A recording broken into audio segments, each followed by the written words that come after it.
Moving on, a new poll conducted for Xavier University's Center for the Study of the American Dream finds that only 23% of Americans believe the country is headed in the right direction. Specifically, 83% have less trust in politics than they did 10 or 15 years ago.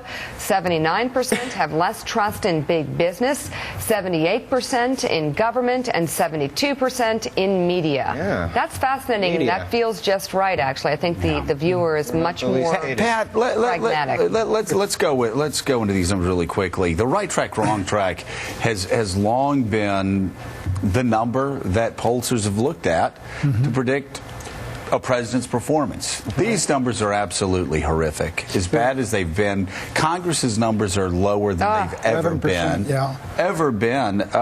What's it mean? Does Barack Obama somehow ride through this storm? He's not quite as bad now as Bush was at the end of his administration, where Bush was about 25% approval. I think 83% said wrong course, economy bad, 93%. Right. I think you take a look at all of these things, I think it's a crisis of the system.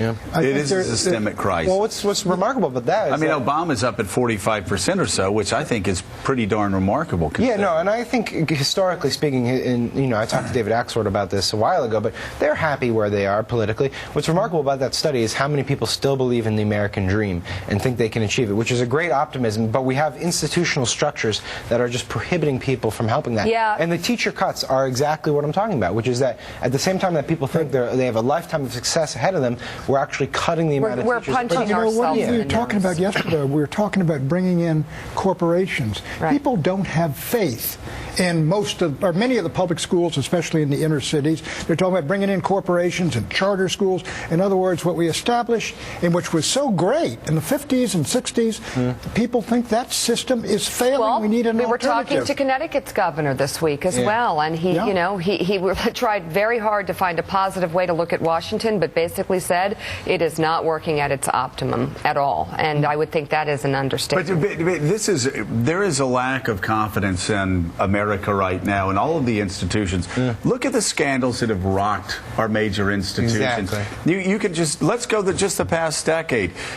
In 2000, the election, that was an absolute catastrophe as far as government confidence. Right, and the Supreme Court as well. In 2001, of course, in 9/11 and what was missed there. In 2002, Enron. We had WorldCom. We had the Wall Street crises, where you had a lot of traders doing a lot of really sleazy things. Those scandals have continued throughout the decade.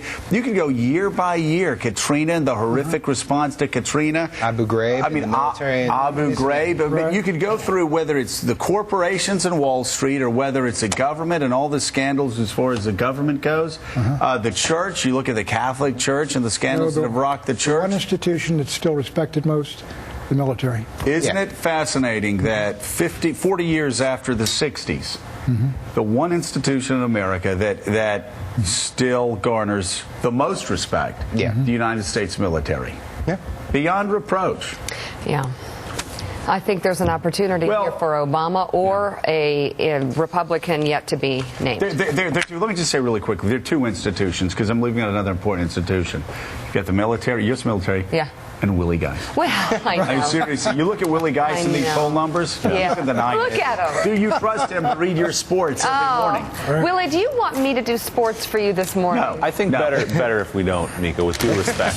With due respect. So, Joe, I've been pushing this Yankees as David, Red Sox as Goliath narrative. Yes. Look who's picked it up. The New York papers. Check this out. Back page of the Daily News. The Yankees, the little team that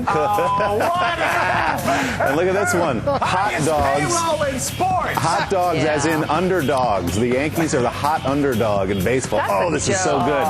There's a live picture. Beautiful Yankee Stadium. There it is. That's a little team. That is a beautiful mall. Seriously? There's great shopping in there, Joe. There really is. So for a lot of people, today is the best day of the year. Opening day in Major League Baseball. Here's some of the games. A breakdown. You got the Yankees opening, hopefully if the weather holds up, against the Tigers. The Braves, Joe, a lot of people picking them to win that division. Yeah. Also, the Nats, if that weather holds, they'll be hosting the Braves. Brewers and Reds in Cincinnati. Some later games, L.A. and Kansas City. The Padres in St. Louis. And then there's a late game, the defending world champ Giants and Dodgers.